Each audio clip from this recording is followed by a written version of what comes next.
So inclusion has been a big part of library initiatives. We've always kind of focused on inclusion and accessibility, but at the same time, we knew that there were lots of gaps in our services and in our programs that we needed to fill. And this is where the Libraries Community Connectors project has been able to help us bridge those gaps.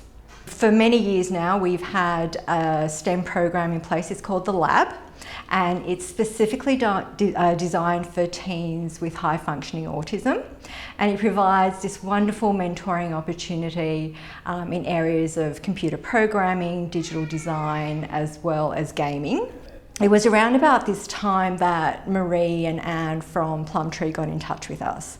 So the timing was really perfect. So the impact of the Libraries Community Connectors program on our library service has been an amazing transformation. Our early literacy sessions are now just an abundance of wonderful, engaging and interactive tools, so inclusive tools.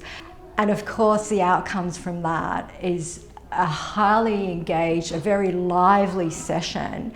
The numbers have just been phenomenal. Inclusion these days is no longer an option. So if you are one of those library services where you're looking for a place to get started, the Libraries as Community Connectors program offers you that perfect starting point. The learning content is there and the support is there to get you underway.